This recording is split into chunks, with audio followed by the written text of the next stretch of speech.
하나님 말씀 마태복음 24장 15절서 31절에 있는 말씀 교독하겠습니다. 마태복음 24장 15절서 31절입니다. 그러므로 너희가 선지자 다니엘의 말한 바 멸망에 가정한 것이 거룩한 곳에 선 것을 보거든 읽는 자는 깨달을진저. 그때 유대에 있는 자들은 산으로 도망할지어다. 지붕 위에 있는 자는 집 안에 있는 물건을 가지려 내려가지 말며 밭에 있는 자는 겉옷을 가질러 뒤로 돌이키지 말지어다. 그날에는 아이 뵌 자들과 젖 먹이는 자들에게 화가 있으리로다. 너희의 도망하는 일이 겨울에나 안식일에 되지 않도록 기도하라. 이는 그때에 큰 환난이 있겠음이라. 창세로부터 지금까지 이런 환난이 없었고 후에도 없으리라. 그 날들을 감하지 아니할 것이면 모든 육체가 구원을 얻지 못할 것이나 그러나 택하신 자들을 위하여 그 날들을 감하시리라. 그때 사람이 너희에게 말하되 보라 그리스도가 여기 있다 혹 저기 있다 하여도 믿지 말라. 거짓 그리스도들과 거짓 선지자들이 일어나 큰 표적과 기사를 보이어 할 수만 있으면 택하신 자들도 미혹하게 하리라. 보라 내가 너희에게 미리 말하였노라. 그러면 사람들이 너희에게 말하되 보라 그리스도가 광야에 있다 하여도 나가지 말고 보라 골방에 있다 하여도 믿지 말라. 번개가 동편에서 나서 서편까지 번쩍임 같이 인자의 임함도 그러하리라. 주검이 있는 곳에는 독수리들이 모일지니라. 그날 환난 후에 즉시 해가 어두워지며 달이 빛을 내지 아니하며 별들이 하늘에서 떨어지며 하늘의 권능들이 흔들리리라. 그때 인자의 징조가 하늘에서 보이겠고 그때 땅의 모든 족속들이 통곡하며 그들이 인자가 구름을 타고 능력과 큰 영광으로 오는 것을 보리라. 저가 큰 나팔 소리와 함께 천사들을 보내리니 저희가 그 택하신 자들을 하늘 이 끝에서 저 끝까지 사방에서 모이리라.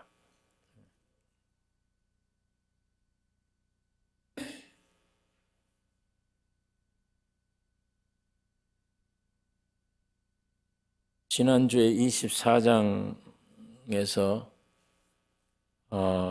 건물 성전에서 예수님이 나오시며 내가 너에게 이르노니 이 성전에 돌 하나도 돌 위에 남지 않고 다 무너뜨리우리라 이렇게 말씀을 했습니다. 제자들은 그 말을 이해를 못합니다.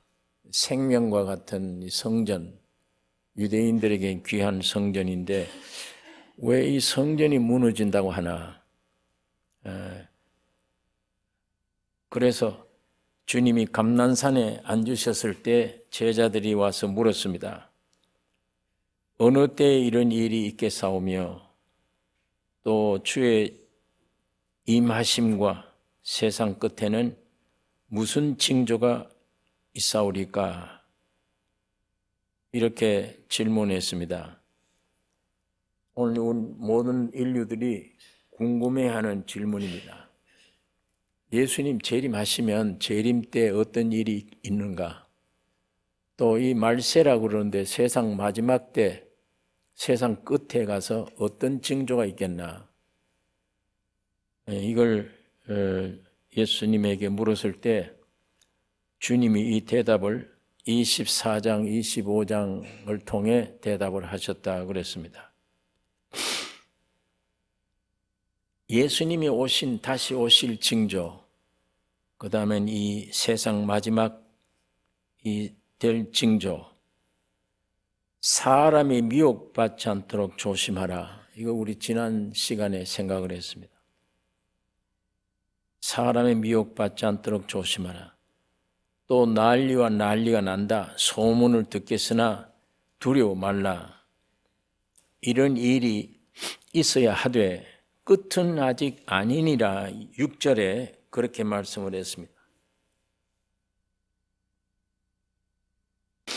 예수님이 십자가 죽고 부활하신 이후에, 승천하신 이후에 이 성경대로 그렇게 돼요. 난리가 나고 많은 일들이 세상에 벌어졌습니다. 그러나 주님이 두려워하지 마라. 그건 아직 끝이 아니다. 이렇게 얘기를 했습니다. 7절에는 민족이 민족을, 나라를 대적하고 처처에 기근과 지진이 있으리니 이 모든 것이 재난의 시작이니라고 했습니다. 이게 재난의 시작이다. 그런데 예수님이 승천한 하늘나라로 가신 이후에 우리 인류 역사 가운데 지진과 이 모든 것들이 있었는데 이게 점점 더 심해져 가요. 이 지진이.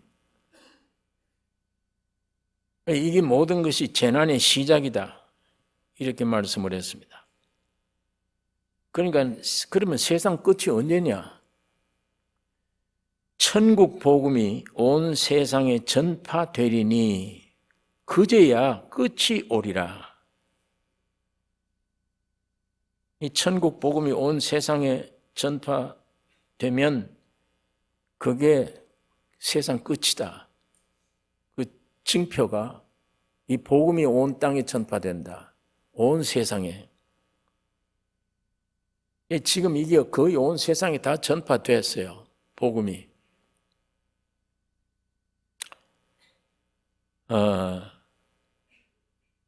그 다음엔 오늘 이 본문의 말씀, 지난주에 제가 말씀을 다 시간이 없어서 증거를 못했는데 오늘 이 본문 말씀은 예수님의 재림, 언제쯤 오실 때 어떤 징조가 있겠나. 그러니까 15절에 그러므로 너희가 선지자 다니엘이 말한 바 멸망에 가정한 것이 거룩한 곳에 선 것을 보거든 읽는 자는 깨달을진저. 깨달아야 된다. 구약시대 다니엘이 예언한 그 예언을 예수님이 여기 말씀을 합니다. 제자들에게. 내가 언제쯤 오느냐고? 세상 끝이 언제 되느냐고? 예수의 재림이 언제냐고? 다니엘이 구약 성경에 예언하지 않았냐? 멸망에 가정한 것이 거룩한 것에 선 것을 보거든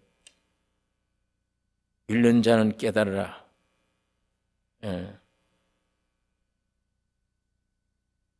예수님은 마지막 7년 대환란을 말씀합니다. 다니엘이. 다시 말하면 복음 전파의 이 은혜 기간이 끝날 무렵에 환란 때가 온다고 우리가 지난번 계시록 공부 때 여러 성경을 찾아보았습니다. 이 은혜 기간이 끝나면 환란 때가 온다. 예수님도 복음 증거를 다 하시고 죽은 자를 살리고 병자를 고치고 다 복음 전하시다가 마지막 때가 되면 겟세마네 동산에 올라가세요. 그때는 제자들 보고도 그래요. 너희들이 지금까지 복음 전할 때 뭘 먹을까 말 걱정했냐? 없었지. 빈손을 다녔지. 네, 이제는 아니다. 이제는 빨리 겉옷을 팔아 칼 사라. 그리고 전대에 있는 자는 돈주머니 준비해라 각자가. 옛날처럼 복음 전하고 사는 시대가 아니다. 그러니까 제자들이 칼을 샀어요. 2자로. 칼 2자를 샀습니다. 족하다. 가지고 올라가자. 이 겟세마네 동산 올라가는 거예요. 올라갔을 때 이제 이 환란이 일어난 겁니다. 예수를 잡으려고 겟세마네 동산에 올라왔어요. 베드로가 칼을 뽑아다가 말고의 귀를 잘라버렸습니다. 주님이 귀를 붙여주면서 칼로 쓰는 자는 칼로 망한다. 이것 교훈하시려고 칼 사라 그랬다 내가. 그때 한자를 썼어요. 독생자 외아들 예수 때 십자가에 죽고 부활한 다음에 큰 아들 교회, 큰 아들 생길 때 세상 끝날까지 갈 때 바로 겟세마네가 옵니다. 이 환난 기간이. 이때 나머지 한 자루는 그때 써야 돼요. 그게 계시록 13장에 기록되어 있어요. 거기에 보면 꼭 같은 말이에요. 귀 있는 자는 들을지어다. 이걸로 잘라버렸어. 말고의 귀를. 이 귀가 없다는 말이 아니에요. 진리의 복음을 들을 수 있는 귀. 그 귀가 없으면 안 된다요. 그러면서 그 말씀을 한 후에 칼로 쓰는 자는 칼로 망한다. 그 구절이 거기서 나와요. 그러니까 왜 겟세마네 가면서 칼 2자루 가져가자 그랬냐. 하나는 외아들 때 예수 때 그 당시 썼고 한 자루는 큰아들 교회 시대에 이 복음 끝나면 환난이 온다. 그때 너희 성도들은 칼 쓰지 말라는 얘기입니다. 무저항주의, 너 안에 있는 성령의 역사를 따라 살지 네 육의 혈기를 위해 살지 말라. 그래서 계시록 13장에 칼로 쓰는 자는 칼로 망한다는 구절이 옵니다. 이사야서에는 너 성경을 자세히 보라. 짝이 없는 것이 없다 그랬어요. 전부 짝이 있어요. 성경 구절이. 그러니까 다니엘은 구약시대 계시록이에요. 구약시대 예언한 말씀이 이 세상에 어떻게 될 거, 예수님이 어떻게 될 거, 그거 예언한 게 다니엘서입니다. 그래서 예수님이 지금 제자들 앞에 놓고 다니엘서를 읽어보라. 이게 뭐라고 그랬냐? 가정한 것이, 멸망에 가정한 것이 거룩한 곳, 성전, 하나님의 성전에 짓밟아 설 걸 보거든. 때가 가까웠다. 마지막 때다. 그 얘기입니다. 멸망에 가정한 것이 거룩한 곳에 선 것을 보거든. 그러니까 예수님 십자가 죽으시고 부활에 승천하신 이후에도 예루살렘 70년 후에 예루살렘 성전이 회파된 때도 있었습니다. 어떤 사람은 이 구절을 갖다가 그때 말이 아닌가 이렇게 생각을 합니다. 그때는 예표요. 그건 그림자예요. 아까 말한 대로 이런 환난이 와도 이거는 끝이 아니니라. 모든 재난의 시작이니라 이렇게 말씀을 했습니다. 그 다음에 이 참 환난은 언제냐? 이게 다니엘서가 예언한 때입니다. 이 복음이 다 전파되면 옵니다. 이 환난이. 그때 이 환난 오기 전에 예수님이 계시록 11장 1절 2절에 갈대 같은 지팡이를 주며 성전과 제단과 그 안에 있는 경배하는 자들을 측량해라 이걸. 그 다음에 성전 밖 마당은 측량하지 마라. 이걸 이방인에게 주었은즉 이방인들이 이 합세해가지고 거룩한 성을 42달 3년 반 찌빨른다요.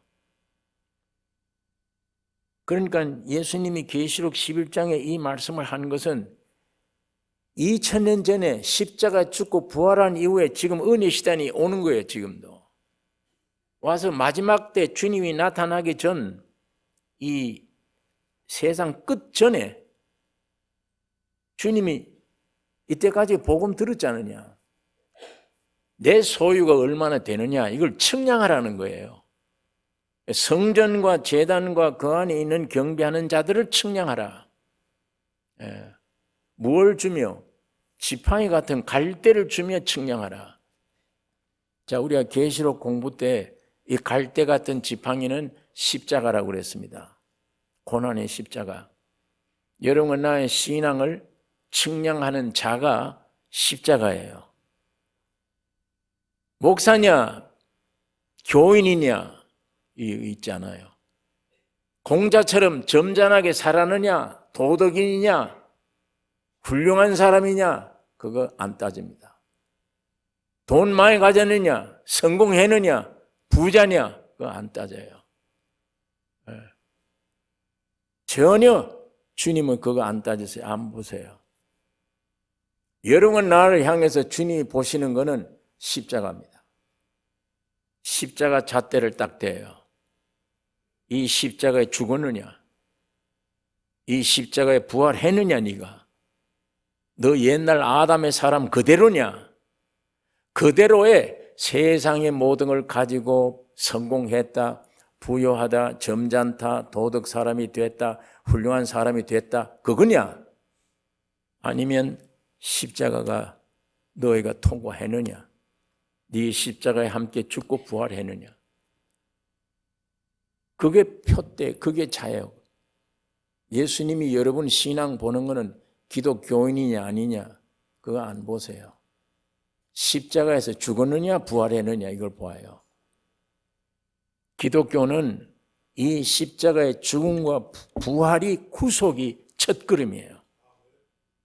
이게 시작이에요. 무슨 얼마나 헌금 많이 하고 노력하고 목사가 됐다, 평전됐다, 뭐 부지런했다, 남 많이 도와줬다, 그런 행동을 많이 했다. 그거 지금 안 보세요. 주님은 그거 안 봅니다. 십자가만 봐요. 사도 바울이 나는 예수의 내 몸에 예수의 흔적을 내가 가지노라. 십자가의 죽음과 부활에 동참된 바울이 삶이 십자가의 죽음의 삶이고 부활의 삶이에요. 내 몸에 그리스도의 흔적을 난 가지고 있다. 깡패가 인류 깡패가 되면 팔뚝 걷어보면 알아요. 흔적이 많아요. 칼자루 흔적이. 이 십자가에 죽고 부활의 흔적들이야. 그거 많으면 팔뚝 딱 걷고 우통보도 여기 뭐 뱀이 씩 걸려 있으면 이 저건 뭐 볼 것도 없다. 저거 잘못 건들다는 큰일 나겠다.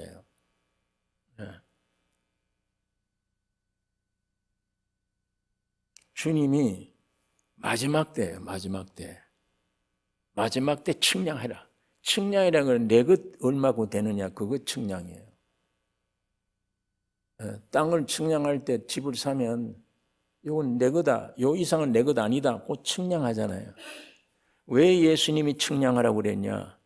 지금까지 예수 믿는다고 믿어온 사람들 중에 십자가의 잣대를 딱 대고 여기 해당되느냐 안 되느냐예요. 내가 원래 창조했고 보기 좋다. 그런 사람이냐? 안 그러면 지가 하나님처럼 되겠다고 사탄 말 듣고 뛰쳐나가서 전부 위장을 했느냐요.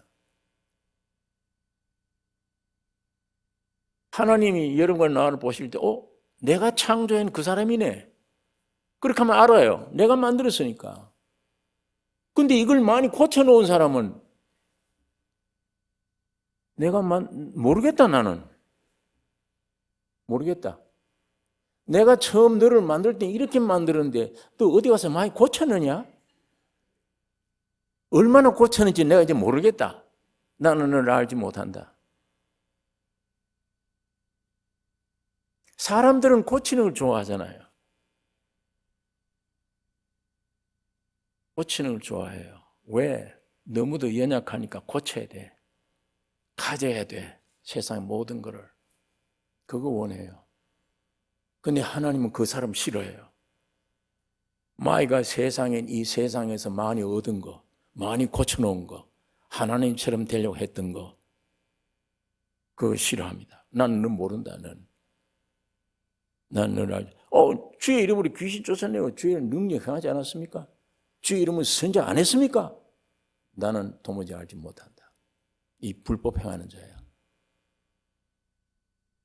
내가 원래 창조한 걸 보고 내가 좋아해, 나는. 그게 뭐냐? 십자가에 매달려 있는 그분이에요. 아무 힘도 능력도 없이 매달렸어. 그냥. 힘 있으면 뛰어내릴 거 아니에요. 내가 왜 매달려? 아무 힘도 능력도 아무것도 없어. 그냥 매달렸어. 그게 죽음이에요. 그 죽어야 부활이 있습니다. 부활. 부활이라는 하나님의 생명으로 나는 거예요. 그거 얻으려면 죽어야 돼요. 끝내야 돼요. 그 모습이 하나님이 원래 사람을 창조하고 야, 참 좋다 했던 그 모습인데 마귀가 와서 꼬여가지고 이렇게 이상하게 정령수술을 해버렸어. 이렇게 만들어 놓은 거예요. 오늘 돈 없으면 못 살아, 능력 없으면 못 살아, 지식 없으면 못 살아, 모든 걸 가져야 돼, 능력 있어야 돼, 새 사람 돼야 돼. 그건 하나님이 만든 사람 아니에요. 마귀가 만든 사람이지. 세상이 만든 사람이야. 지 욕심이 만든 사람이야.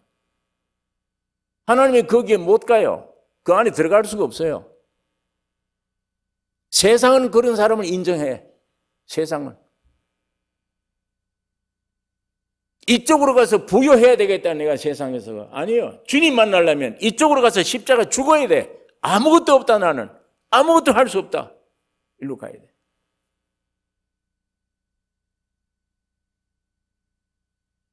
십자가가 표대입니다. 십자가가. 이거 딱 죽었느냐? 끝내느냐? 끝내고 없어졌느냐? 그걸 내가 원래 창조했던 사람이야. 다 불타고 균도 죽고 아무것도 없어. 단 죄야, 죄. 아무것도 할 수 없는 거야. 아주 부드러운 흙. 주인이 뭘 만들려고 할 때 방해가 안 돼. 무엇이든지 만들 수 있어. 무엇이든지. 바로 그 사람이 원래 하나님이 창조했던 사람이에요. 그런데 마귀가 와서 이렇게 똑똑한 사람 만들어 놨잖아요. 이렇게 능력 있는 사람 되라고 유혹해 놨어.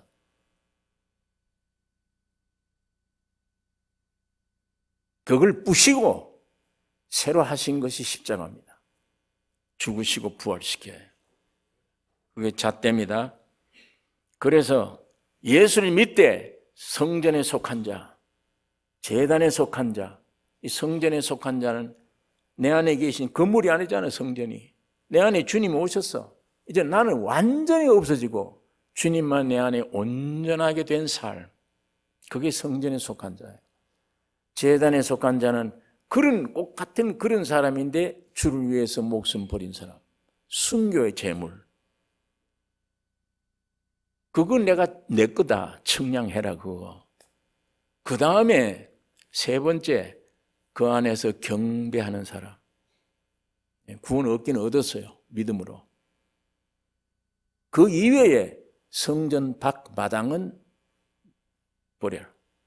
이거는 왔다 갔다 했지. 이게 나중에 이방과 합세해서 거룩한 성전 짓밟는다. 3년 반 동안. 그게 다니엘서의 예언이에요. 예수님이 그걸 다니엘서를 지적하는 거예요. 내가 언제 올 거냐 궁금하냐?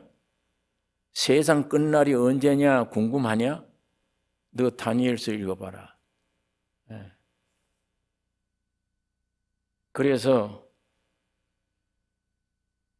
이 계시록 9장에 보면 그 청량한 후 계시록 9장 13절에 세상에서 2억의 군대가 동원된 마지막 전쟁. 그게 사람 3분의 1이 죽는다. 사람 3분의 1이 죽는 전쟁. 그때는 2000년 전에 썼기 때문에 핵전쟁이라는 게 못 써요.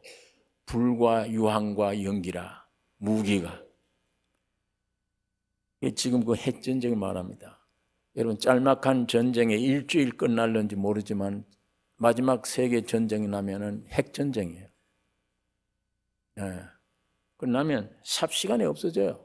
지구상의 3분의 1이면 지금 60, 70억이 살면 얼마입니까? 20억 이상이 죽어버려요. 그건 핵전쟁으로 죽는 거지 총 쏘아가지고 안 돼요. 그거는. 3분의 1이 죽는다. 계시록 9장에 그 말씀이 있습니다.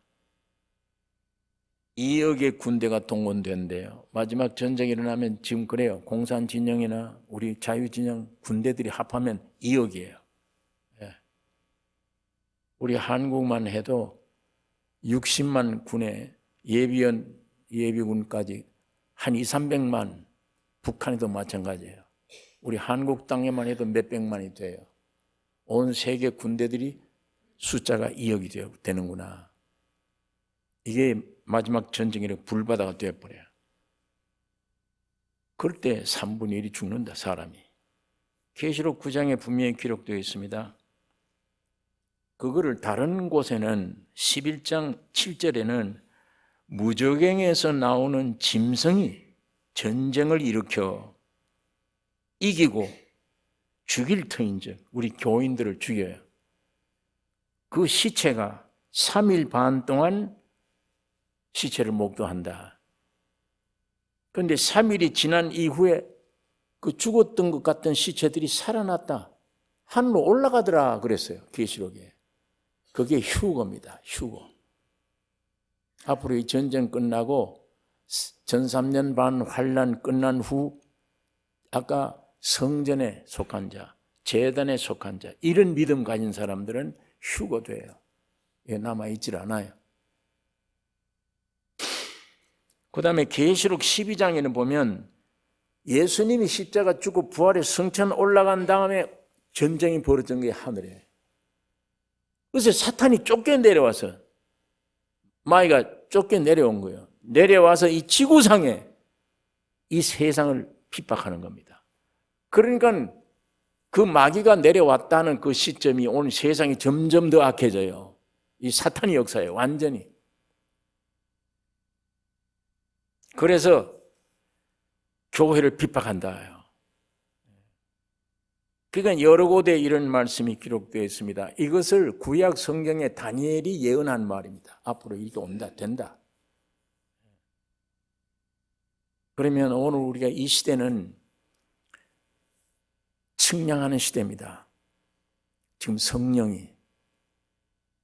오늘 수많은 기독교인들이 있는데 너 예배당에 왔다 갔다 하는 종교인이냐 아니면 이 십자가의 표대 이 십자가에 통과했느냐 이거. 지금 기독교는 이 십자가 통과 못해요.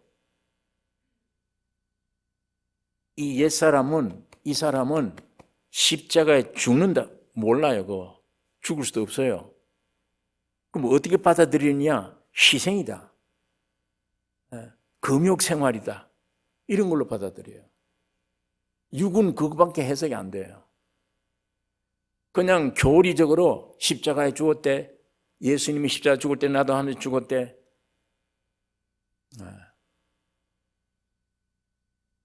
그러면 그 십자가 뭐냐? 아, 희생정신이구나. 이걸 통과 못해요, 십자가를. 희생정신이지, 금욕생활이지, 참고 견디는 것이지, 뭐 이런 것들로 생각을 해요. 그게 육신이 십자가를 받아들이는 한계예요. 그러니까 우리가 안 돼요, 우리가. 그러니까 하나님이 아들 예수를 사람으로 보내는 거예요. 여러분과 나를 그 안에 포함시켜서 예수가 죽은 거예요. 예수라는 사람이 죽은 겁니다. 예수라는 사람이 죽었을 때는 모든 사람들이 함께 죽은 거예요. 예수라는 사람이 부활할 때 모든 사람들이 함께 부활했습니다. 우리가 이 땅에서 죽고 부활할 수가 있는 게 아니에요. 우리는 한계가 안 돼. 우리는 충성해야 된다, 희생해야 된다, 그거밖에 안 돼. 십자가를. 이미 하나님이 사람을 보내서 예수를 보내서 여러분을 포함시켜 죽고 부활했습니다. 여기 앉아있는 여러분 그 안에서 죽음, 십자가 죽음을 해석하려고 하지 말아요. 이미 예수가 죽을 때 내가 함께 죽고 부활했어요. 그 예수 안에 내가 있어요. 내가. 여기 있는 나를 중심하지 말라고 이거를. 이게 중심하면 희생밖에 안 돼. 죽고 부활이 안 돼요. 예수님이 죽고 부활할 때 내가 그 안에서 함께 죽고 부활한 거예요. 그 나를 발견해야 됩니다. 그 나를. 그럼 예수님이 죽음이 내 죽음이구나. 내가 십자가에 매달릴 사람이었구나. 그런데 예수가 매달렸네. 저거 뭐 잘못했기에 죽었지. 그렇게 봐요. 그 예수 안에 내가 저기 매달렸네라고 믿어져야 눈이 열려서 그게 발견돼야. 야, 내가 죽었구나. 예. 내가 완전히 죽는 장소는 예수의 십자가 안에서예요. 여러분이 스스로는 안 돼요. 못 죽어요. 자살해야 돼, 그러면. 오늘 이 교회 교인들이 십자가가 뭔지 몰라요. 십자가의 죽음이 뭔지. 액세서리로 생각해. 여기 메고 다니면 뭐 복이 오는 줄 알아요. 그 어떤 분이 그러더래요. 아니 왜 여기 십자가를 달아서 십자가는 등에 지고 그랬는데 뒤로 매달아야지. 이거 왜 앞에다 매달냐고. 그러니까 또 그 사람한테 이게 잘 때는 뒤로 간대요. 그런 액세서리야 십자가가. 오히려 조롱거리야.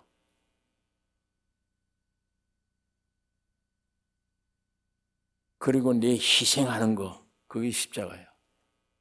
전부 지 자랑이에요.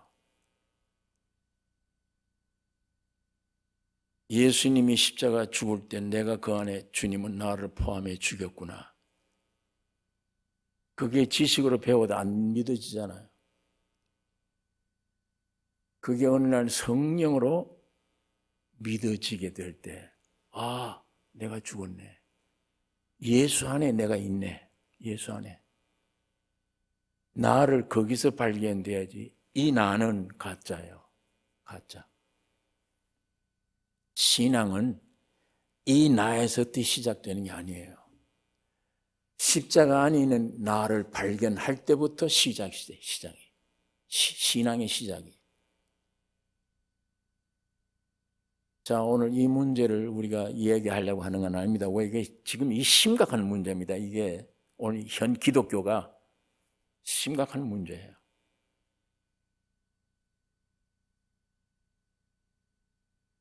어쨌거나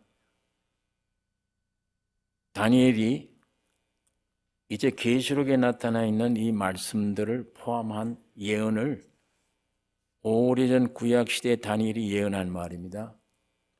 다니엘서 9장 27절에 제가 읽겠습니다. 그가 장차 많은 사람으로 더불어 한 일해 동안의 언약을 굳게 정하였고 이 7일 인약 이 7년을 뜻하는 겁니다. 그가 그 일해의 절반, 일주일 절반이면 며칠이에요? 일주일의 절반은 며칠이에요? 3일 반. 여기 일해의 절반의 제사와 예물을 금지할 것이며 전 3년 반 동안 환난 기간 안에 하나님 앞에 예배드리지 못한다는 얘기예요. 제물을 못 드린다 이거야. 왜? 가정한 것이 성전에 들어와 버렸어. 이게 적그리스도가 가짜들이. 이게 오늘 교회라고 하는 성전 안에 성령이 와 안 계시고 가정한 것 들어와. 우리 신약 교회로 말하면 교회가 교회 아닌 거예요. 그리스도가 없는 거. 그게 가정된 것들이에요. 일의 절반의 제사와 예물을 금지할 것이며 또 강포하여 미운 물건이 날개를 의지하여 설 것이며 멸망에 가증한 것이 거룩한 곳에 선 것을 보거든 설 것이며 또 이미 정한 종말까지 진노가 황폐케 하는 자에게 쏟아지리라 하였느니라. 다니엘이 정확한 예언을 했습니다. 예수님이 이 예언을 갖다 제자들에게 일러주는 거예요. 내가 언제 재림하느냐고 이 환란이 오면 다니엘이 말한 이 환란이 오면 때가 가까웠다. 이걸 증거해 주는 겁니다. 그러니까 구약적 관점에서 볼 때 이 가정한다는 것은 하나님의 권위를 손상시키는 신성모독이에요. 신성모독. 하나님이 계실 성전 안에 하나님이 안 계시고 적그리스도가 들어가 버려요. 원래 하나님의 성전 되기 위해서 창조된 여러분 내 안에 지금 누가 먼저 들어와 버렸습니까? 누가 먼저 들어왔어요? 사탄이 꿰서 아담을 꿰서 사탄이 성전이 되어 버렸어요. 우리 인간이.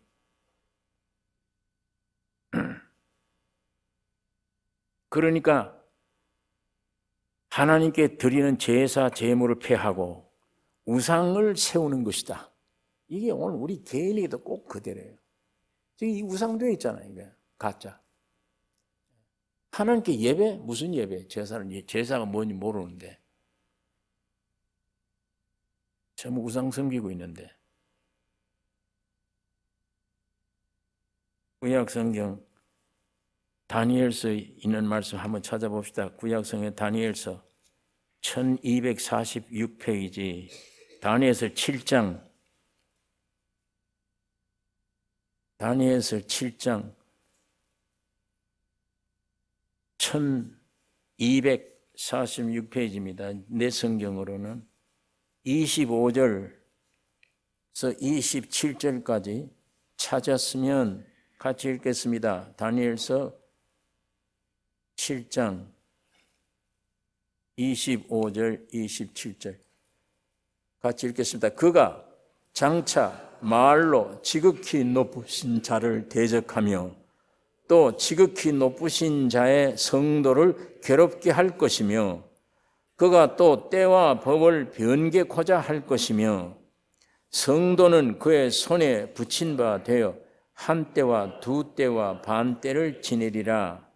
그러나 심판이 시작된 즉 그는 권세를 빼앗기고 끝까지 멸망할 것이요 나라와 권세와 온 천하 열국의 위세가 지극히 높으신 자의 성민에게 붙인 바 되리니 그의 나라는 영원한 나라이라.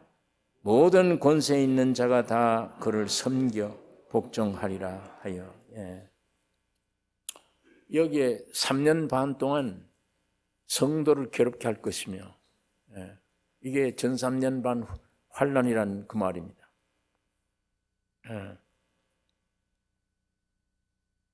그러니까 아까 계시록 제가 몇 구절을 말씀드렸는데 이 대환란이 오기 전에 하나님은 먼저 십자가의 형태를 주고 성전에 속았냐 제단에 속았냐 그 안에 경배하는 자는 누구냐 이거 제사만 예배당에 네 종류의 사람이요.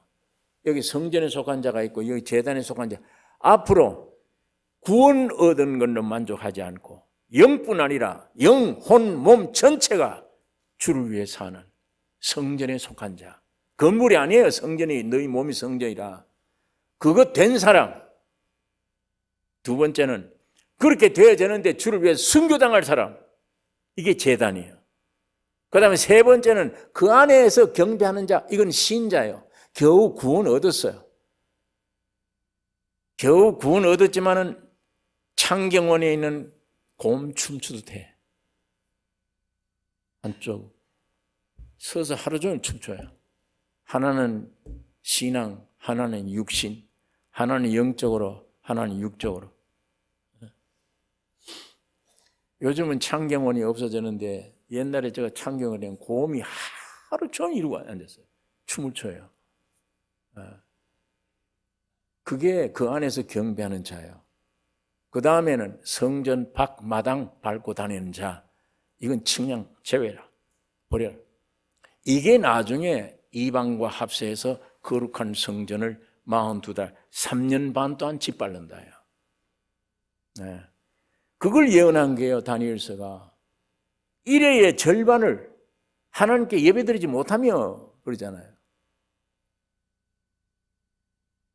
그 다음에 여기 아까 7장에는 하나님의 성도들도 그 핍박을 받으며 고난당한다.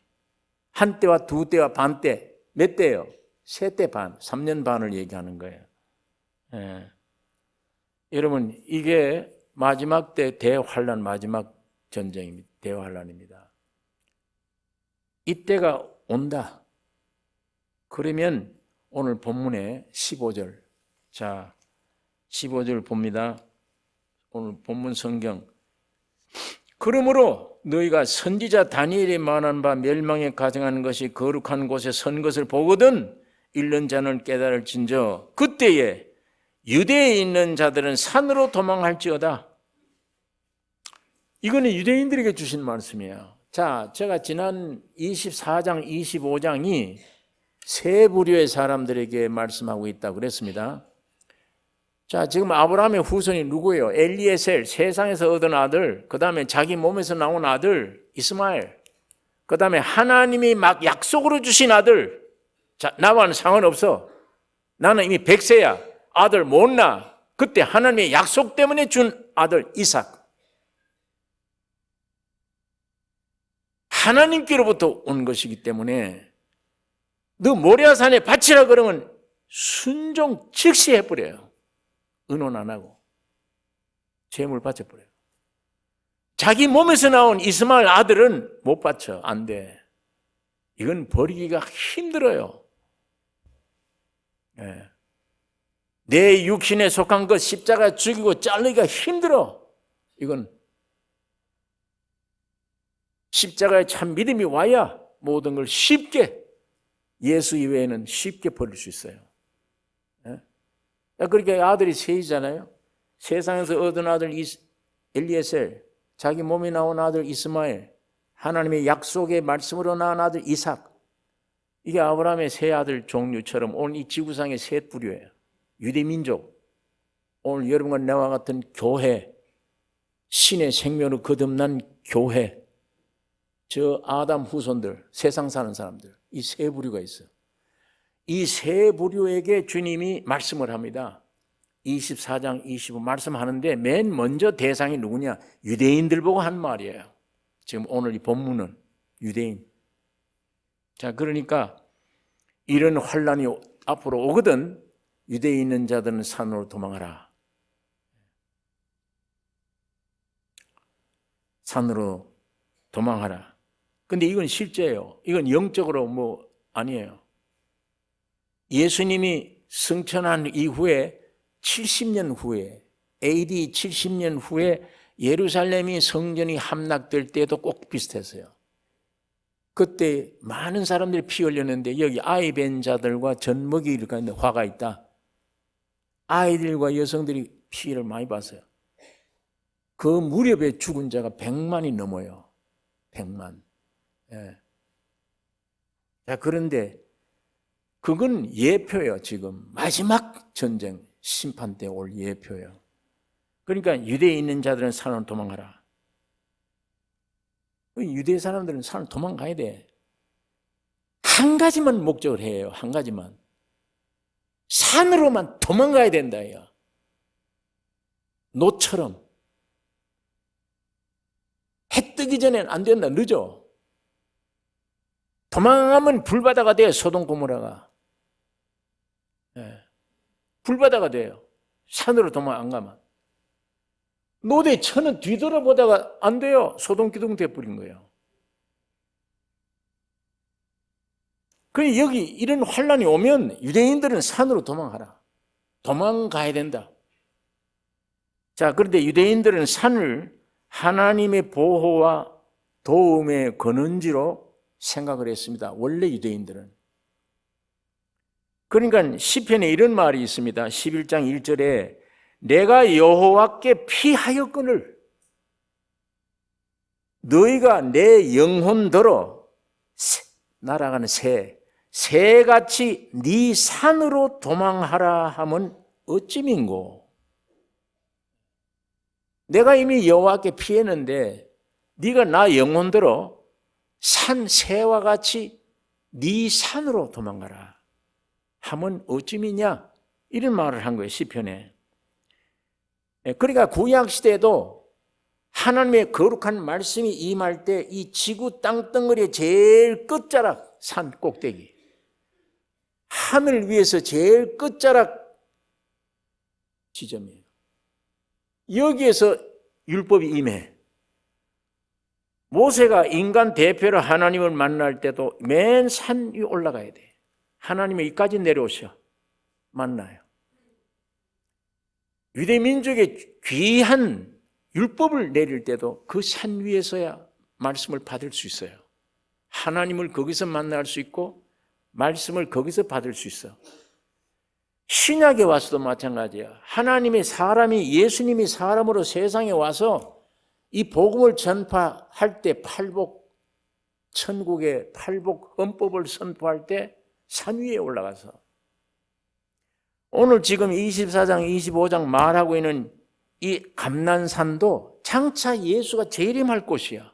그 산 위에 올라가서 지금 얘기하고 있는 거예요. 제자들에게 다니엘이 예언한 바, 그리고 지금 예수님이 말씀을 전하고 있는 겁니다.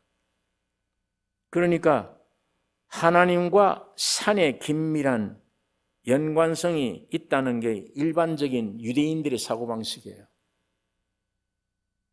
물론 이 당시는 빨리 산을 도망가야 되겠지만, 오늘 우리가 여기서 교훈을 얻을 수 있는 것은 성전 유린 당했을 때, 신앙의 위기가 왔을 때, 어려운 역경이, 고난이, 죽음이 가까이 왔을 때 뭘 해야 돼요? 하나님을 찾고 말씀으로 되돌아가는 것이 최선의 방법입니다. 이거 길밖에 없어요. 여러분, 질병이 온다, 시험이 온다, 환난이 왔다, 이거 용서해 주세요, 이거 고쳐 주세요가 아니에요. 이것들은 나로 하여금 예수께로 가게 하는 손길입니다. 예수가 와야 돼. 환난이 오는 거는, 이런 고난이 오는 거는 하나님의 말씀을 찾아야 돼요. 산 위로 올라가야 돼요. 하나님 만나려면 그 길밖에 없잖아요. 여기서 고쳐주세요. 고치면 뭐래요? 고치면 또 죽는데. 기도 대상이 아니잖아요. 여러분, 나는 이미 죽음으로 태어났어요. 여러분 안에는 죄, 사망밖에 없잖아요. 그대로 끌려가는 거잖아요, 묘지로. 애가 울면서 태어나서 울면서 가잖아요, 묘지로. 거기 뭐 희망이 있어요, 거기에. 여기에서, 이 끌려가는 여기에서, 이거 고쳐주세요. 고쳐줘도 마찬가지예요. 죽는데. 병 고쳐봐야 또 나오잖아요. 병 또 나오잖아요. 결국은 가는 거예요. 기도 대상이 아니라니까. 이런 고난과 환난이 오면 얼른 주님을 찾으셔야 돼요. 여러분, 내가 주목할 건 예수밖에 없잖아요, 저 안에. 믿는다, 교회 와서 믿는다고 하는 게 내 노력이야. 내 노력을 평가하는 믿음이야. 이건 믿음이 아니에요, 이거는. 예수 안 보여. 천국 안 보여. 지옥도 안 보여. 내 이 느낌 속에, 감정 안에, 내 세상 속에, 이 타락한 육신 안에 하나님을 어떻게 내가 알아? 천당이 어디 있고 지옥이 어디 어떻게 알아요? 성경에 기록되어 있다. 그게 글자인데 어느 정도는 영향을 주어도 모르겠어. 나는 안 믿어져.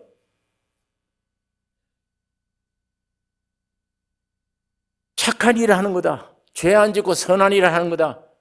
선한 사람 되게 하는 거 아니에요, 주님은. 착한 사람 되는 게 목적이 아니야. 그거는 예수 안 믿어도 돼요.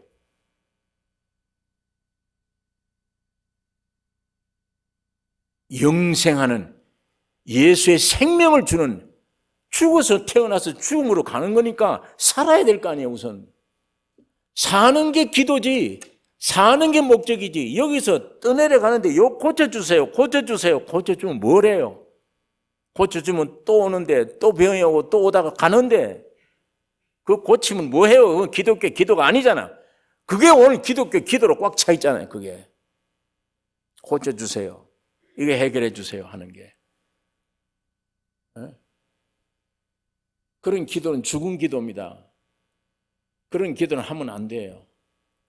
여러분, 내가 마음속에 어떤 고난이 올지라도 그거 붙들고 기도하지 마세요. 아, 이건 예수로 향하는구나. 내 안에 참 희미한 믿음, 참 믿음 가지라고 환경을 주시는 거구나. 하나님의 사랑의 손길입니다, 그게. 그걸 찾아야만 가치가 있어요, 이 환경에. 그래서 아까 그러잖아요. 재난의 시작이래요. 재난의 시작, 한국말로는 재난의 시작인데 원문은 애를 낳기 위한 여자의 산 고통이에요. 그 고통하면은 희망이 있어. 왜? 아이가 나오니까. 여러분, 나에게 닥치는 이 고난 환난이 예수를 영접하기 위한, 육에서 영의 사람 되기 위한 고난이에요. 이게 고난의 시작이에요. 유대인들에게 그런 말씀을 합니다. 예수님이 이게 재난의 시작이니라. 이것 때문에 안 죽어요. 세상의 고난 환난 때문에 안 죽어요. 여러분, 그 고난 환난을 떠내려가면서 이 고쳐주세요 하고 끝내지 마세요. 기도하지 마세요. 그거는 고쳐져도 또 옵니다. 안 돼요.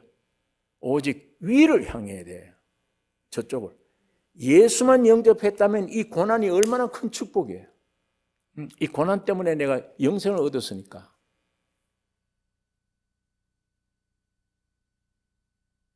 여기에 여러분 유린 이 성전이 파괴되었을 때, 이게 위기를 만났을 때, 신앙의 위험이 왔을 때, 살아가는데 위험이 왔을 때 뭘 찾아요? 하나님 찾아야 됩니다. 예수 찾아야 돼요. 그 이외에는 찾을 게 없어요. 아무것도.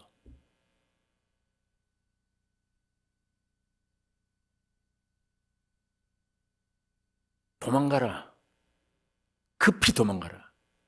그건 뭐예요? 비겁하다는 말이 아니에요.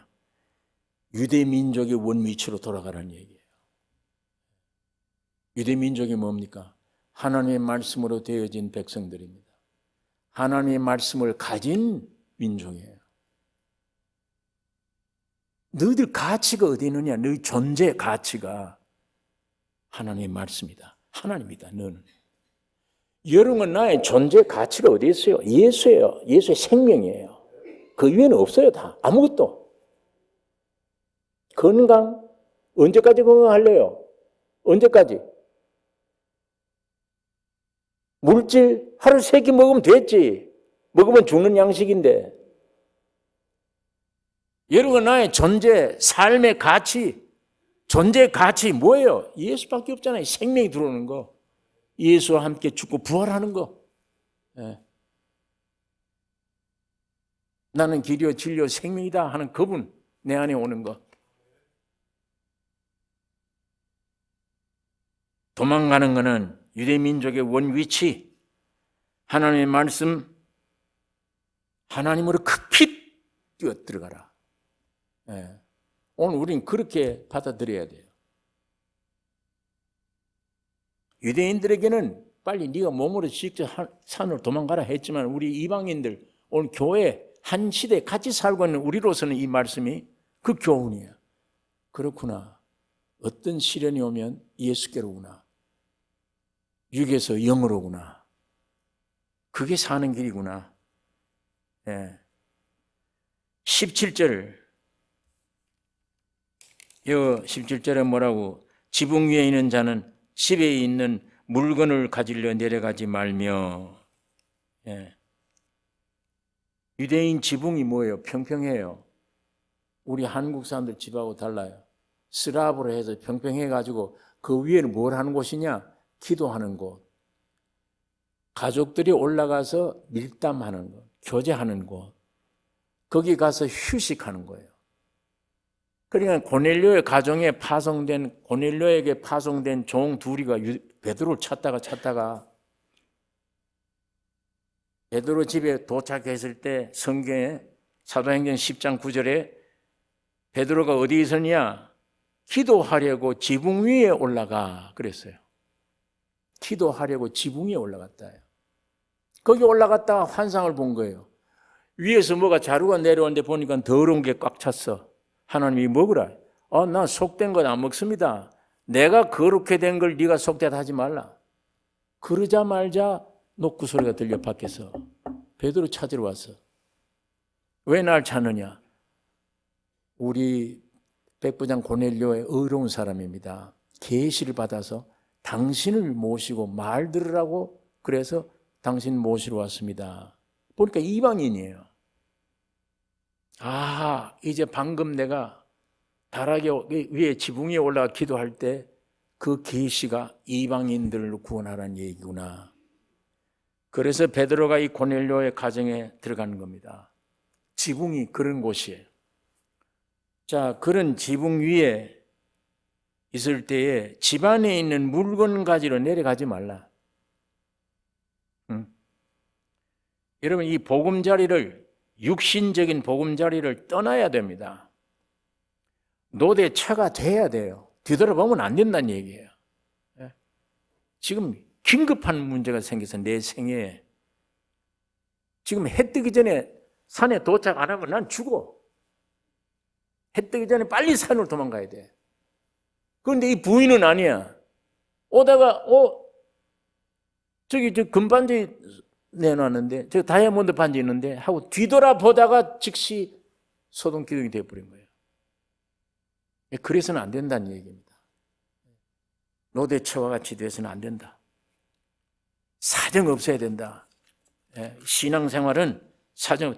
자, 그 다음에는 18절에 밭에 있는 자는 겉옷을 가지려 뒤로 돌이키지 말라. 종말을 맞는 자세는 단호해야 돼요. 영적인 것 위에서는 육신적인 것 사정없이 버려야 돼요. 겉옷이 뭐예요? 겉옷이 사정없습니다. 빨리 도망가야 되니까. 자, 그러니까 여기 보세요. 산으로 도망하라. 집안 물건 가려 가지 마라. 밭에 있는 자는 겉옷 얻으려고 가지 마라. 아이 뵌 자 젖먹이는 화가 있다. 그 다음엔 기도하라. 이 5가지를 여기 설명해 놨는데, 아이 뵌 자와 젖먹이는 자에게 화가 있다. 그렇죠. 아이를 뵌 자가 어떻게 도망을 칩니까? 피난을 어떻게 자유를 가요? 또 젖먹이 애가 달려있으면 이거 어떻게 애를 안고 어디 여행 가는 것도 참 불편해요. 어디 가서 피난을 가요? 그러니까 이런 부류의 사람에게는 화가 있다. 육적으로 사실이에요. 화가 있죠. 그러니까 70년 후에 예루살렘 함락 때 유아들과 여성들이 제일 많이 죽었다고 그러잖아요. 오늘 우리가 여기서 배울 교훈은 그러면 결혼도 하지 말고 애도 낳지 말아야 되느냐? 그 말에 물론 그것도 분간은 있어야 돼요. 왜냐하면 노아 때와 같이 되지 마라. 시집가고 장가가고 사고 팔고 집 짓고 죄는 아니에요. 이 세상에서는. 그러나 우리 믿는 사람들은 이게 일차가 아니에요.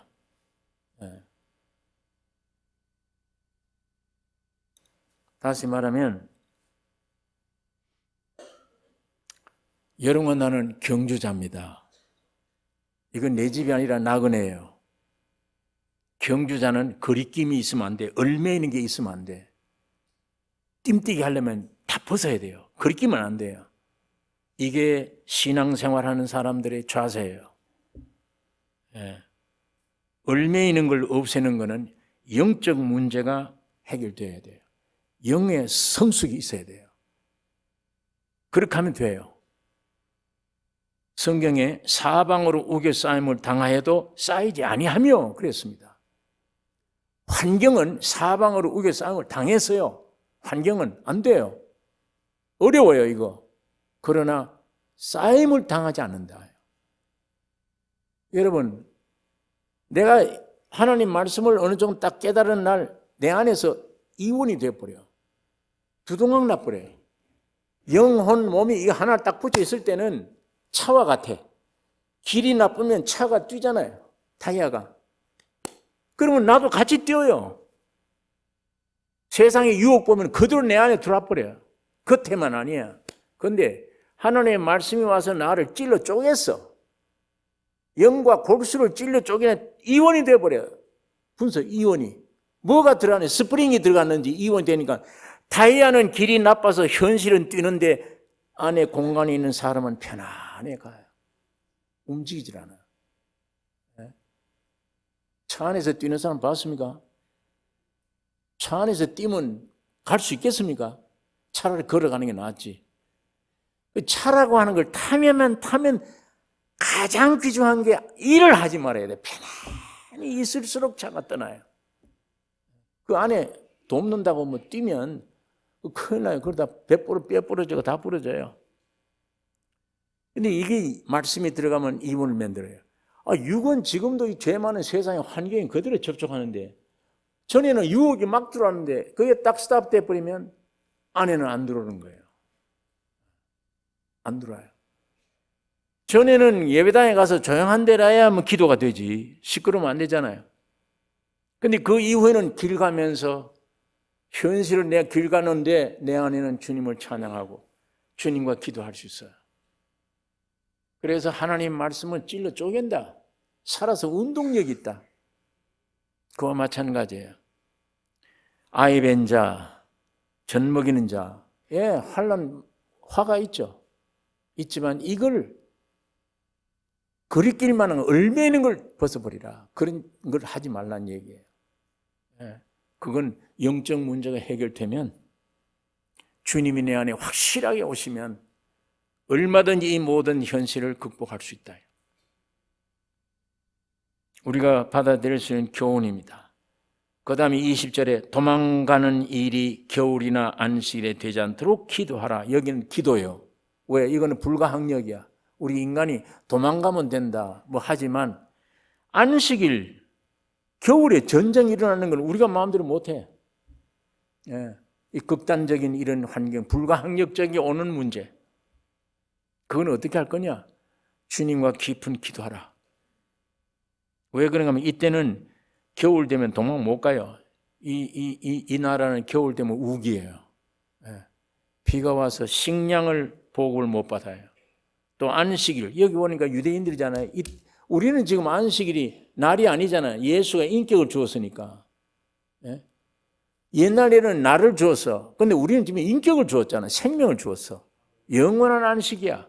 저 사람들은 토요일 지켜야 돼요. 우리는 벌써 해방을 얻었는데 저 사람들은 안식을 아직도 지켜야 돼요. 앞으로도.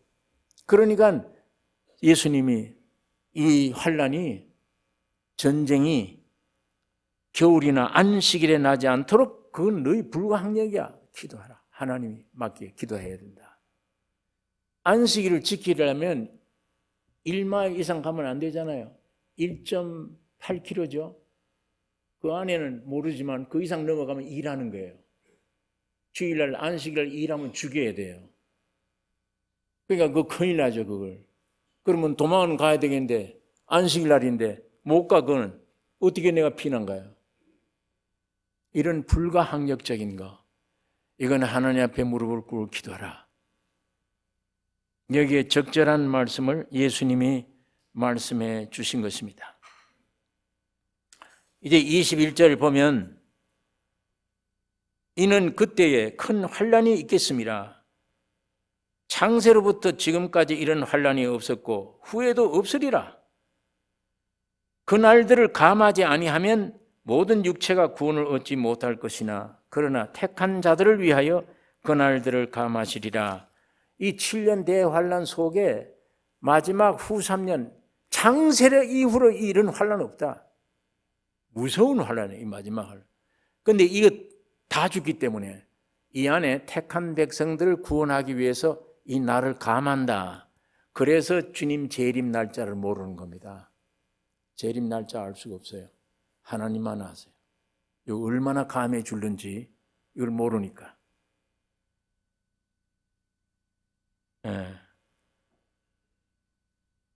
23절에 있는 말씀 봅니다.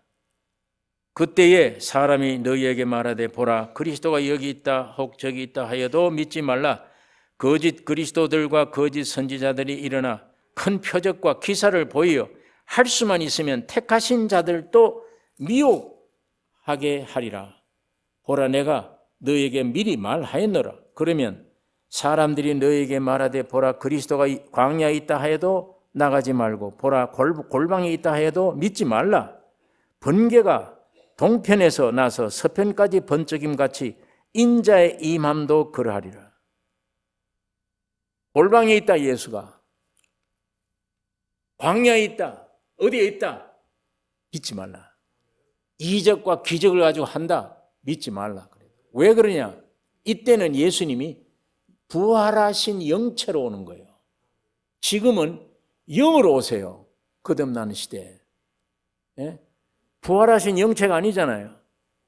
성령으로 영으로 우리가 거듭나 주님을 모시는데 이때는 마지막 주님 오실 때는 영으로 오는 시대가 아니라 부활하신 그 몸으로 이 지상을 향해 오십니다. 그러니까 광야에 있을 수도 없어요. 골방이 아니에요. 바로 위에서 하늘에서 땅으로 주님이 내려오시는 것입니다. 그래서 번개가 번쩍 동에서 서에서 번쩍임 같이 인자의 임함도 그러하리라. 죽음이 있는 곳에는 독수리들이 모일지니라. 그날 환난 후에 즉시 해가 어두워지며 달이 빛을 내지 아니하며 별들이 하늘에서 떨어지며 하늘의 권능들이 흔들리리라. 그때에 인자의 징조가 하늘에서 보이겠고 그때에 땅의 모든 족속들이 통곡하며 그들이 인자가 구름을 타고 능력과 큰 영광으로 오는 것을 보리라. 저가 큰 나팔 소리와 함께 천사들을 보내리니 저희가 그 택하신 자들을 하늘 이 끝에서 저 끝까지 사방에서 모으리라. 자, 여기 쉽게 말하면 예수님 재림하죠. 이 재림하기 전에 이 우주 전체가 흔들려요. 별들이 빛을 잃어버리고 태양, 달 할 것 없이. 이건 영적이 아닙니다. 실제가 이 움직여요. 사람들은 기절한다고 그랬어요. 그 소리에. 이게 마지막 무서운 심판입니다. 예. 이 날들을 하나님은 감해 주신다. 그때 주님이 천사들과 함께 내려 재림합니다. 어디에?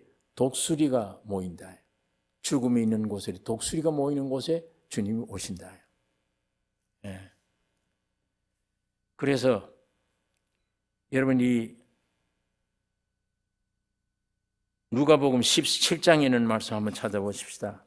누가복음 17장 누가복음 17장 34절서 37절 다 같이 읽겠습니다. 누가복음 17장 34절서 37절. 내가 너희에게 이르노니 그 밤에 두 남자가 한 자리에 누워 있으며 하나는 데려감을 당하고 하나는 버려둠을 당할 것이요 두 여자가 함께 매를 갈고 있으며 하나는 데려감을 당하고 하나는 버려둠을 당할 것이니라. 저희가 대답하여 가로되 주여 어디오니까? 가라사대 죽음 있는 곳에는 독수리가 모이느니라 하시니라. 예, 여기에 주님이 지금 말씀을 합니다. 두 남자가 밭에 가다가 하나는 데려감을 따가 하나는 버려둠을 두 여자가 아침에 매를 갈다가 하나는 데려감을 따가 하나는 버려둠을 당한다. 그러니까 제자들이 말하기를 어디로 갑니까? 주여 이거 어디로 데려갑니까? 그러니까 주님이 죽음이 있는 곳에는 독수리가 모인다. 그곳에 간다요. 예수님이 재림하는 장소가 죽음이 있는 곳이에요. 독수리들이 모이는 곳입니다. 예수님이 재림하는 장소가. 두 남자가 밭에서 일하다가 하나는 버려둠을 당하고 하나는 데려간다. 이게 뭐예요? 휴거되는 게 아니에요. 이미 휴거 때는 이미 지났어요. 이건 예수님 재림할 때예요. 재림할 때는 저쪽에 있는 사람이 비행기 로켓을 타고 오는 게 아니에요. 변화된 몸으로 날아오는 거예요. 예수님 몸처럼 변화되어 버리면 시간 공간 제한을 안 받아요. 문을 잠아놔도 들어오셔. 예수님이 재림한 감난산 그 중심에 사방에서 오는 거예요. 변화된 몸으로. 여기에 여자가 매를 갈매하는 건 아침이에요. 남자가 밭에서 일하다가 이 낮이에요. 다른 성경에는 두 남자가 밤에 잠을 자다가 하나는 때문에 이건 밤이에요. 예수님 재림이 지구상의 동서남북 어디든지 동시야. 어디든지. 아침, 낮, 밤이 없어. 어디든지 주님 안에 하나예요. 그걸 가르쳐 주는 것입니다. 누가복음 13장에 29절 이런 말씀이 있습니다. 사람들이 동서남북으로부터 와서 하나님의 나라 잔치에 참석하리니. 동서남북으로부터 와서 하나님의 나라 잔치에 참석한다. 계시록 19장은 예수님이 재림하는 재림장이에요. 19장 한번 봅시다. 예수님 재림하는 거. 계시록 19장.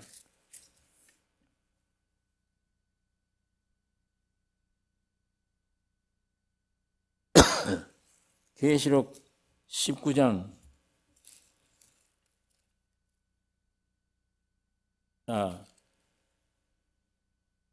9절에 천사가 내게 말하기를 기록하라. 어린 양의 혼인잔치에 청함을 입은 자들이 복이 있도다 하고, 이 17절에서 마지막 절까지 우리 같이 읽겠습니다. 계시록 19장 17절. 또 내가 보니 한 천사가 해에 서서 공중에 나는 모든 새를 향하여 큰 음성으로 외쳐 가로되 와서 하나님의 큰 잔치에 모여 왕들의 고기와 장군들의 고기와 장사들의 고기와 말들과 그 탄 자들의 고기와 자유한 자들이나 종들이나 물은 대소하고 모든 자의 고기를 먹으라 하더라. 또 내가 보매 그 짐승과 땅의 임금들과 그 군대들이 모여 그 말탄 자와 그의 군대로 더불어 전쟁을 일으키다가 그 짐승이 잡히고 그 앞에서 이적을 행하던 거짓 선지자도 함께 잡혔으니 이는 짐승의 표를 받고 그의 우상에게 경배하던 자들을 이적으로 미혹하던 자라. 이 둘이 산채로 유황불 붙는 못에 던져주고 그 나머지는 말탄 자의 입으로 나오는 검의 죽음에 모든 새가 그 고기를 배불리우더라. 이게 혼인잔치예요. 이게 혼인잔치라고 그랬잖아요. 모든 사람들이 하나님의 아들을 보내줘서 피 흘릴까지 인류를 구원했는데 이걸 믿지 않고 거부한 자, 특별히 그 안에서 거짓 선지자, 예수를 못 믿게 하는 거짓 선지자, 이적, 기적, 능력을 행하던 이 거짓 선지자들 잡아다가 부항, 유황, 불못에 먼저 넣고 그 다음에는 표현을 새들이 와서 고기를 뜯어먹는다. 악자들이 심판받는 것을 하나님의 잔치라고 얘기를 합니다. 여러분, 우리 육신 잔치는 뭐예요? 우리 육신들이 잔치할 때는 뭘 음식을 합니까? 안 해보셔서 모르죠? 예, 잡채하고 식혜 담으고 먹을 것을 하고 여러 가지 합니다. 그거 먹느라고. 그런데 이 마지막 심판의 하나님의 잔치는 악자들이 심판받아 죽는 거예요. 여기 말탄 자의 입에서 와서 죽였다. 말탄 자 예수가 백말 타고 오신 분입니다. 심판받아. 그때 새들이 와서 고기를 뜯어먹는다. 죽음이 있는 곳에 새들이 모인다요. 그게 하나님의 잔치입니다. 완전 심판. 먼저 불 속에는 적그리스도와 이적 행한 거짓 선지자, 이 두 종류가 먼저 들어가요. 인류 중에 제일 먼저 들어가고 나중에 뒤따라 들어갑니다. 지옥에. 이게 유황불 붙는 무서운 지옥입니다. 그러니까 예수님이 재림 때는 죽음 있는 곳에 독수리가 모이는 그곳이다. 오늘 이 성경이 분명히 그렇게 말씀을 하고 있습니다. 하나님의 혼인 예식은 공중에서요. 그 잔치는 땅에서 와서 해요. 공중에서 주를 맞는 자가 얼마나 축복됩니까? 그러나 여러분, 땅에서 주를 맞는 자도 귀한데 이것보다 더 귀한 사람들은 공중에서 주를 맞는 자예요. 공중에서 주를 맞는 것은 레벨이 같아야 돼요. 예수님이 지금 보호자 우편에 계신 예수님이 어떤 몸이에요? 눈에 안 보이는 영입니까? 이런 육체입니까? 아니면 신령한 영체입니까? 예수님이 부활하신 몸은 영체예요. 그런데 예수 믿는 구원 얻은 여러분과 나는 아직도 영체가 아니잖아요. 육체잖아요. 이건 신부와 신랑이 안 돼요. 혼인이. 예? 주님 재림할 때 이 신랑을 맞이하려면 여러분과 나도 변화되어서 예수님의 몸처럼 변화되어 버려야 돼요. 그래야 신랑 신부가 돼.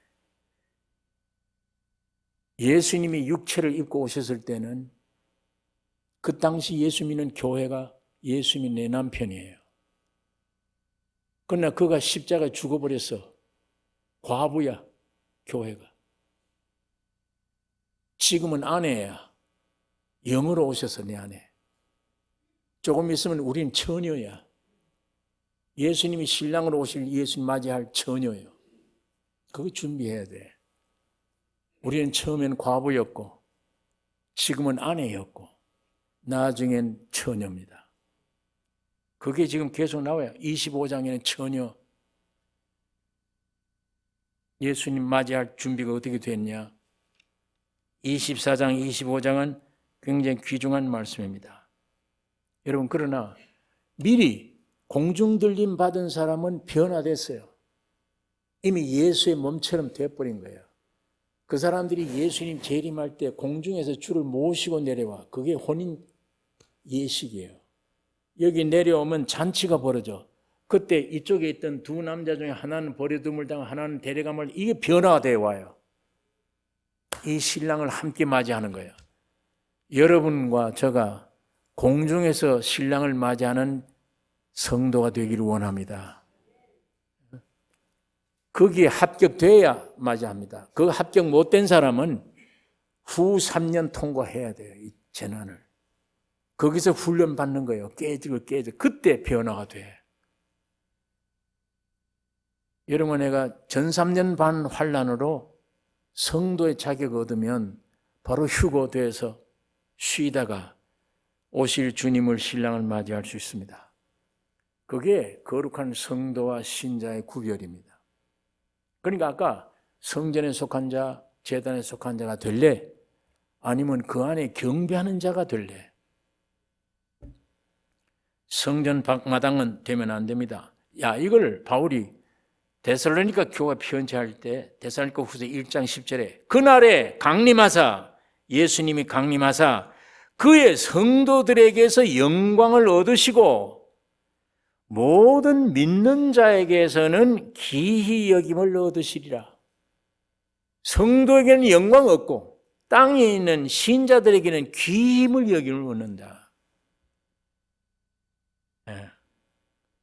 자, 여러분, 지금은 하나님의 청량하는 때 성전에 속한 자냐, 앞으로 순교당할 자냐, 이 어디에 속한 자냐, 지금 준비할 때입니다. 지금 이 시대가 뭘 먹을까, 마실까, 입을까, 유을 따라 사는 시대가 아니요. 하나님의 성전이 될 거냐, 순교자가 될 거냐, 참 성도가 될 거냐, 이거 준비하는 시기예요. 이 측량하는 시기에 끝나면, 여러분, 죄가 뭡니까, 죄? 사람끼리 관계되는 죄. 이건 사람끼리 용서해 주면 되잖아요. 부부가 싸우다가 내 잘못했어. 용서해. 용서한다. 끝나요. 사람과의 관계의 죄는. 그러나 죄 중에 죄가 무서운 죄가 뭐냐?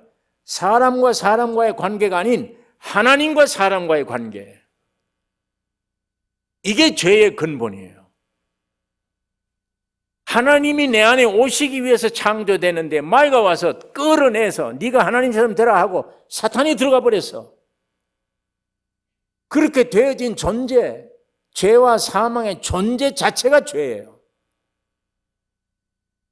영원히 하나님과는 끝나버린 존재. 하나님과의 관계가 중요해, 이 죄가. 이거는 예수의 피로 씻음 받는다, 씻을 종류 아니에요. 십자가에 죽여야만 되는 겁니다. 죽지 않으면 안 돼. 그래서 예수가 와서 피 흘릴 뿐만 아니고 죽으신 겁니다. 죽고 없애버려야 돼. 씻어질 정도가 되면 안 돼. 죽어야만 부활됩니다. 영원한 주님의 부활의 생명이 내 안에 와서 주인이 돼. 그러면 인생이 달라지잖아요. 옛날 나와 지금 나는 완전히 달라지는 것입니다.